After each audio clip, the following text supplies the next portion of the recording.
Welcome to the Paper Talk podcast, where we have candid conversations with emerging artists and industry leaders about all things paper flowers. Through this podcast, we hope to continue to share knowledge, connect all of us together, and elevate the artistry of each and every one of us. Hello, I'm Quynh. I'm Jessie Chu. I'm Priscilla Park. Our mission is to share, connect, and elevate the paper floral industry. We are some of the voices behind the Paper Florist Collective. Welcome to our podcast, Paper Talk. You are listening to episode 2. Today we're going to talk to Mike Benson of Carte Fini. So we're about to bring Mike Benson of Carte Fini on, and we were chatting for a few minutes before starting, and it turned into a half an hour long conversation. It felt just like a reunion. It did. Yeah, right? He's so much fun to talk to. After years of using his paper and conversing online, we finally got to meet Mike in person last month at the Paper Florist Masterclass. It's always so special and meaningful to finally put a face to a name. Mike is so business savvy and he's very charming, so we can't wait for you to hear his story and how he started his crepe paper business. Mike Benson is the owner of Carte Fini, an online distributor of Cartotecnica Rossi Italian crepe paper. Carte Fini is based in Southern California, USA, and supplies paper to artists and florists worldwide. This episode is sponsored by Jerry Kier, a supporter of the paper flower community. And we want to wish Jerry Kier a happy birthday week. We want to wish you many, many years. We're so grateful that you are a friend of the paper florist community. Thank you for tuning in to our first podcast last week. We're overwhelmed by the positive and supportive feedback we have received from our followers and from the paper flower community. We received a personal note from Eileen Lim of Petal and Bloom, and she says, "Love that there is now a podcast for paper florists. So great to be able to listen in on your opinions and stories. Thank you for sharing." Thank you to our listeners for subscribing and writing a review for our Paper Talk podcast.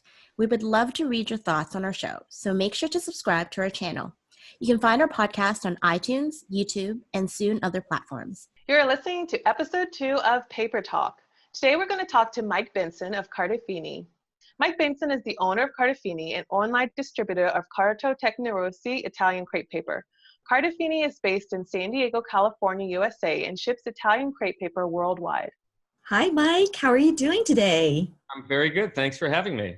We are so excited to have you on our second ever episode. We're just so amazed at amount of papers that you've been able to have here in the United States and actually be able to send it out pretty much anywhere in the world. That's right. Obviously, the primary market's the United States. That's where most of my sales come from. But yeah, absolutely, every week we have sales from all over the world. That is just amazing. And we love all the amazing colors, and especially with the Tiffany Turner colors that just came out this year.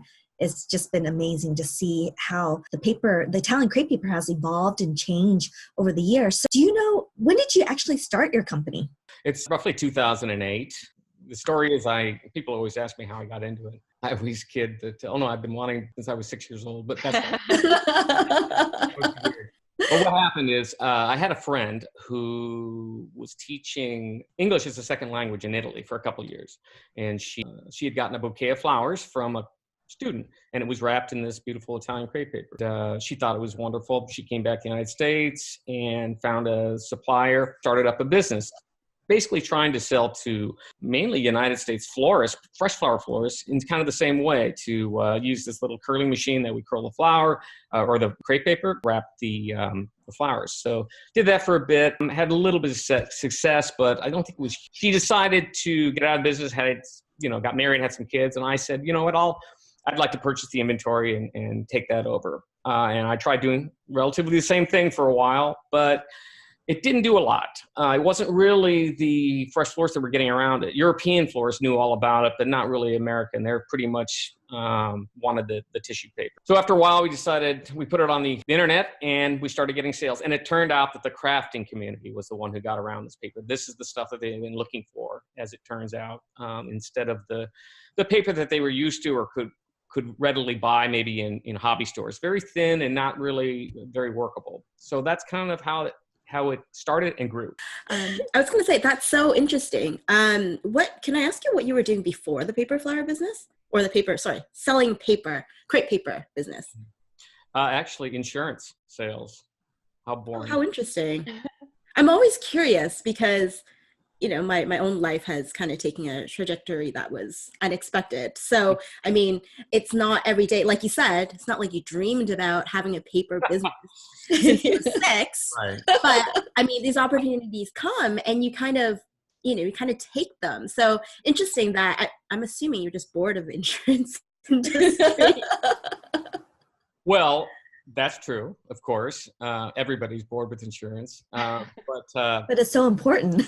yeah, but I always wanted to have my own business. I have more of an entrepreneurial bent, and I was always looking for some opportunities, the ability to have my own business, to be my own boss, that kind of thing. So, and I actually did that for a while. It certainly wasn't paying the bills. It was more of a hobby for quite a while. And so I was doing both for a while, but there was a turning point where it actually one day gets to the point where, oh, this is all I really need to do. And that's when I went full time with that. And I'm sure that probably happens with many of the paper artists that you deal with all the time.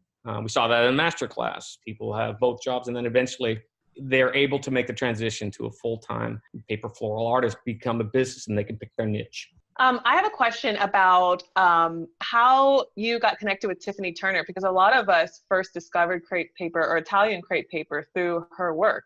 Mm-hmm. So I know you guys have been working together for quite a while. Can you talk a little bit about that? Yeah, Tiffany Turner goes way back to almost the beginning when we first started putting our paper on the internet. Can't remember if she reached out to us or my wife at the time. She was my partner in the business. Maybe it discovered her. I'm not sure how that went, but she was early on, probably in maybe 2009 or so. She reached out to us and bought some of the paper. And at that point, she was actually just starting. She was self-taught this whole process, and you probably know that story. And then she started creating in her own mode. And her obviously her claim to fame is those giant format flowers, and really still is. And of course, she loved the structure, and still does, the structure, the stretchability, the heavy weight of the paper, because it really holds up to her type of large format flowers. And we did some tutorials together, which still exist on my site, some great tutorials. And since then, we've kind of worked together. And now she's displaying her art. It really is fine art in galleries. In fact, she has one going on right now in San Francisco. Yeah, Margie told us about that. And she said that she met you in San Francisco with the gallery, and that was so much fun. Can you tell us how long is our exhibit up for? Do you know? I think it closes out, I want to say June 12th. Actually, I have a banner on my site, a blog post on my site that tells all about the show, the dates and whatnot. I want to say June 12th. I'm not sure, or it could be all the way through June. But it is on our site. She has, I believe, 7 pieces, and they're all for sale. I think she's already sold a couple. Oh, that's amazing. And the theme of it's really great, what they tell us. And she's making a comparison between because she does like to create these large format flowers, but not in a perfect sense. Hers, she likes to show, as in nature, the flowers actually, the beauty is very fleeting, and they will degrade over time. And she's making a comparison of how, that in itself is beautiful. And she's also drawing comparisons with, women, and how that seems so unfair. I don't know how she put it, but it's really a wonderful comparison and the show's theme to her work. You're an online distributor. Do you have a retail space at all? I mean, for example, if I lived in the area and I wanted to pick up some paper without paying for shipping, or I have a ton and I need it right away, is that possible? Do they just reach out to you, or? Yeah, we don't have any retail space. I've been asked that a few times. Occasionally, I do have people that either live in San Diego or have visited. I'm glad to make arrangements to meet with them or have them even come by our warehouse. And they get all excited because there they are with the full palette there in real life. And they're like kids in candy stores. So it's kind of fun to watch them do that. But other than that, no, not really. No retail space to speak of. I wish I had known that, because when I was living in California, I was like 2 hours away, and there would be times where I was so desperate because I was so last minute ordering. I was like, I wonder if I can just call him and ask if I can come down and get some paper. I should have just asked. I have a brilliant idea for you. Once a year, you should have an open warehouse sale and just have it open house, and people can come down and just buy whatever they need. I like that idea. All right. I'm gonna noodle with that. All right. Yes. Thank you. You be full credit. We're flying down, you guys. You're bringing So- a suitcase. Like, can you tell us, for people that are not that familiar with Italian paper or the weights, can you tell us the different types that you carry on your site? Well, currently, the number one paper is the 180 gram. That's the heavyweight, bread and butter from the beginning, because it is the product is so stretchy and heavyweight that it really stands up. And you can actually stretch it out and manipulate it. And I know the artists do that. Sometimes they stretch it out to the point where it becomes almost a lighter weight. And then we also carry the full line of the 60 gram. That's the middle to lightweight crepe paper. And that's become more and more popular. As I said, business, and industry and community has talked to each other. They learn about the different types of paper that everybody's using, and then they experiment with it. And as their craft grows, they naturally want to expand into other types of paper to see what they can do. So really, those are the two right now. Really two full on. Oh, and there is 140 gram. I carry 10 colors in what is a water resistant. That's kind of a legacy from when we were doing the more of trying to sell into the florist industry. Obviously, they're going to need paper that is resistant to water when they're wrapping with flowers. And I still get some of that. It's a little lighter weight, but we still offer that. Actually, I'm going to be including, I have several colors of Italian tissue paper that I'm going to be introducing in the next month or so. Actually, I'd be interested in knowing if that's anything that this paper flower florist community would be interested in, would use. So I'm anxious to know that. That will be so exciting. Mhm. You will have to let us know when you have that available for us to Absolutely. take a look at. Absolutely. What fun. So I have a really interesting question. I think a lot of people, they do not understand why Italian crepe paper is called 180. Can you tell us like why? Because it's not really about, it's the weight of the paper. It's the 180. Do you know the technical definition of why it's called 180 GSM? Well, it's 180 grams, so Mhm. that is how the Italians grade their paper. Much like, I guess, even copy paper that we're all familiar with. Mhm. 8 pound or whatever. It's that same. So obviously you need a context. Otherwise it means nothing to us. Once you're used to that context, 80 pound, okay, well then I know anything that's, I know something's going to be a heavier weight or a lighter weight in terms of that particular paper. And that is what it is. So 180, in this instance, the higher the weight, the heavier that paper. So thus the 60 gram is quite a bit lighter. Now I know that others, like the German paper, they tend to do it by stretchability, which is a really valuable description in a lot of ways, especially for this community, because stretchability is such a key component of what you do. So, and then I know we can add in that kind of verbiage too, to describe our paper. And maybe I should add that more on our site so to give people an idea that aren't used to it. Because truly, the 180 gram has tremendous stretch. Literally, you could stretch that twice the size, and you would have gigantic. But you would lose a lot of the characteristics of the crepe that make it so special if you went that far.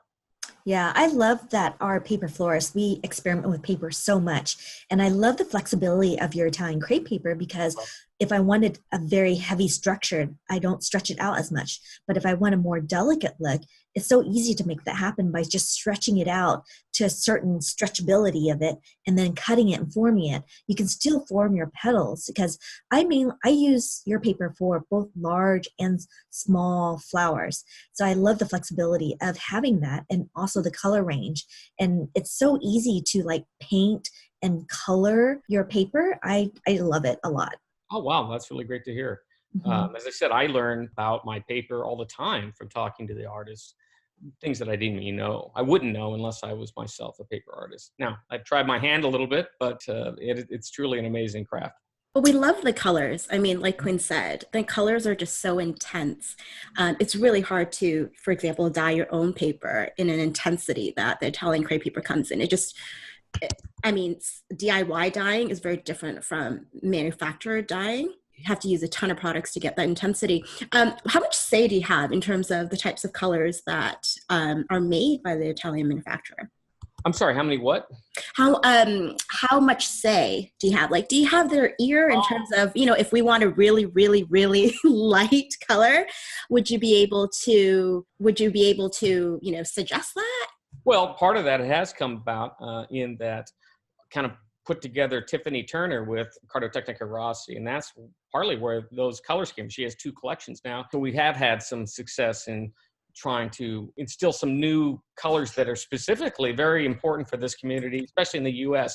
It's not going to be the same everywhere, obviously. But yes, and I tried, and when I do have meetings with Cartotecnica Rossi, they are receptive to what this market wants. I'm happy to say, probably a few years ago, it wasn't so much. They were more concerned about the amount of their own production. That's great. That's great to hear.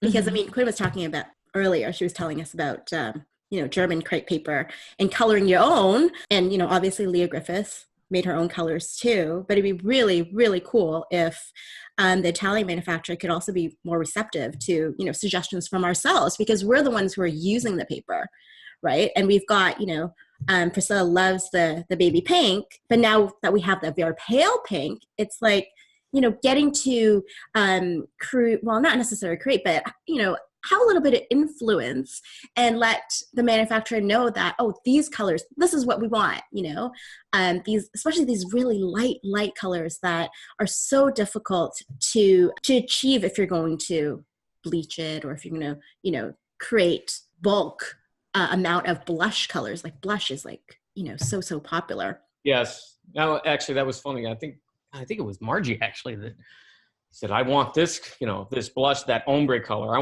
want this color on the side of the ombre that's completely, a solid. So, and I will be taking that request to Cartotecnica and saying, this is a good idea because this is such a popular color, And we're all, it would sell out. And we're all shaking our head because we totally agree with that. Yes. And sometimes we want that just solid color on that Pacific ombre. And it's just like, oh, we have to cut everything out just so we can get that color. I have so much excess of that middle section of the paper because I just cut off the.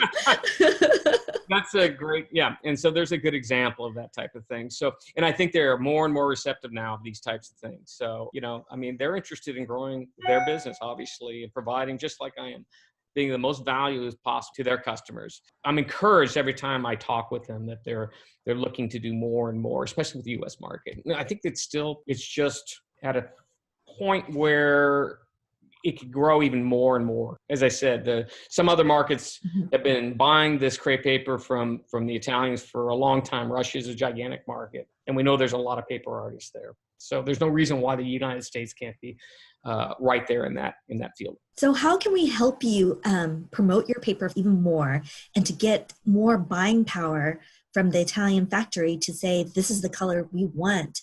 And how can we help you with that?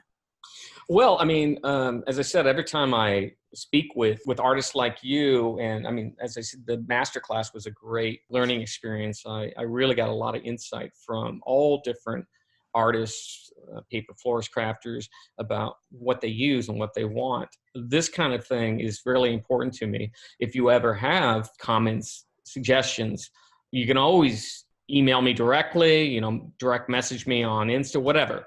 Really would love to hear it. I want to be able to deliver that message to my Italian supplier, Cartotecnica Rossi, and say, this is something you should really consider creating, whether it's a new color or maybe a different type of crepe paper, and see where they're at with that. So input is really the most important. If you've got ideas and you're missing something, or you'd like to see something that I have no idea about, I would love to hear it. We can definitely spread the word for you. And since you're talking about growth, we've all noticed a huge growth in your Instagram and your website, and there's so much content that you all are putting out lately, and tutorials and things like that. And I think that's really valuable, especially for newcomers to Italian crepe paper, because they don't always know how to use it. So do you have plans to expand on that anymore? Absolutely. In fact, we're growing. We want to grow our content on our website beyond just adding products, which we love to do. Actually, be putting in place supplies we really didn't have before, and I think that just makes sense. Hopefully some new types of products in the paper area. But we also want to grow the content in terms of inspiration, and that will be photos and pics of our customers' creations that we can post on there. We also want to reach out to these very talented artists, have them collaborate with us on tutorials, written and video, that we can post on there as inspiration and learning. And then we also want to add a section that for artist profiles, to really celebrate the artists that have really brought their craft to a really high point. So those are some initiatives we have right now to really grow the content of the site, to be more valuable, not just in offering paper for sale, but for information, inspiration, and learning. That's awesome. Yeah, thank you so much. I mean, you've been so I mean, at the masterclass too. I mean, you learned, but we learned from you. Well, I'm glad. It was the first time we saw your face. Yes. Mystery man emerged. Mike. So nice. The man behind the paper. Yeah, Yes. it's so nice to know that we can, like, when we email you, we're talking to you. When we're buying bulk from you, we're, you know, talking directly to you, and you care. I think it makes a huge difference in terms of having that connection within our community and supporting each other. That we know that the person behind the name has a face and cares. Yes. Absolutely. That's what I've done from the beginning. You know, I am very, very hands-on, and I still enjoy it. It's been 10 years or so, and I enjoy it more than ever, because especially in recent years, I think I've really, the artists, my customers, they've really embraced what we offer, and we do the same. We're astonished by the creations of this simple raw material that we provide. It's exciting. I mean, I don't know how many people can say that, you know, certainly not in the insurance world. So, So if someone wanted to purchase from you in bulk, like Priscilla, how does someone go about doing that? I mean, we're always talking about, you know, there's certain places that offer wholesale pricing and shipping. And can you tell us a little bit about that?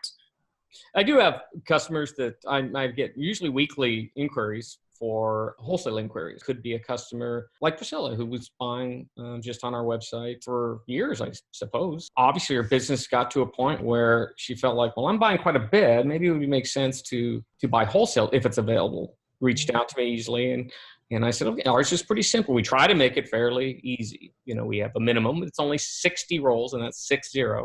But that can be broken down into 5-roll increments for the 180 and 10 rolls for the 60, because those are the inner packs. So theoretically, you could order 12 different colors of 5 each, and you've hit the minimum. But we also want to make sure you have a resale license, which you should if you're operating a business. Besides those two, there's that ongoing minimum and a resale license. Usually, we're happy to have you as a wholesale customer. For a lot of our customers, it makes sense whether they're operating a retail store and want to resell the rolls as a going concern, or they're using them, as Priscilla, for instance, does, as a raw material to sell and resell her own creations that are made from the paper. It doesn't really matter to us. That's perfect. Yeah. What is the price difference between your wholesale and retail? It's in the neighborhood of half as much as it would be for retail. That's great. I mean, especially if people are making big flowers where they need like 5 to 10 rolls, that's a significant difference in terms of the pricing. Oh yeah, and as I said, it's not for everyone. Some people maybe just beyond, you know, just not quite there, but maybe they're getting there. But that's one of the great things about this industry is I think there's enough interest and movement out there that artists like yourselves are able to grow your business to the point where, that's a good problem to have. I need more paper. Give us all the paper.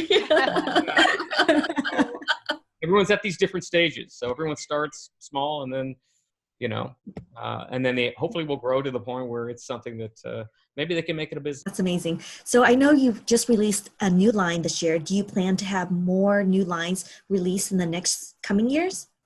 Are you referring to Tiffany Turner, the new line that just came out? Yeah, that's actually her second collection. I mean, she had a line of I believe it was 8 colors 4 years ago, and this is her second collection that she's curated, inspired. The bottom line is, anytime Cartotecnica releases new colors, lines, whatever, I'm carrying it, almost without exception. Every single thing. I carry every single color that they have, every single SKU within those weights. And there's some weights that I don't like, a 40 gram. I haven't carried, but I may end up doing. As I said, I think the artists are discovering these papers, so there's maybe room for these. Who knows? It's worth experimenting with, finding out, is the 40 gram, something that the paper artist can use, Mm-hmm. And if it is, I'm happy to carry it and be able to offer that as well. So that's the long answer is yes. If there's new ones coming out, which they tend to be doing every year now, then I will be carrying it. And we really appreciate you bringing in the Italian crepe paper into the U.S. So it makes it easier for us to purchase it. Yeah. I'm so glad. Where would I be without you? Well, we hope to support you long into the future. Yes. I appreciate it. So yeah, I'm very happy about the way things are going with this industry, this movement. It's been remarkable, especially over the last couple of years, how it's grown kind of like leaps and bounds, even just in the last couple of years. It took a little while for it to gain steam, but I think, thanks to maybe social media platforms like Instagram and whatnot, people are really discovering this and are inspired to do it. Some of them are a one-off, and some people go on to make it a lifelong passion. Perhaps one last thing before we go. How can artists be featured on, let's say, your social media or on your website? That's a great question. They could certainly direct message directly off of Instagram or one of those platforms. I would probably encourage them to maybe reach out to me directly, mike@cartefini.com. I'm happy to, start a conversation. Sometimes that's a little easier to exchange information, but yeah, I can get a little more information about what they do, get some pictures, but either way would work. Then we can start a discussion on how we might either work together or we can feature them. We'd welcome that. Yes. And I also want to give you a huge shout out. I had reached out to Mike 2 years ago when I did the cherry blossom. And so he was all on board and helped me get all the papers to help me create 6 different window installations in Seattle. So that was pretty spectacular. Paper was featured on Nordstrom, so that was amazing too.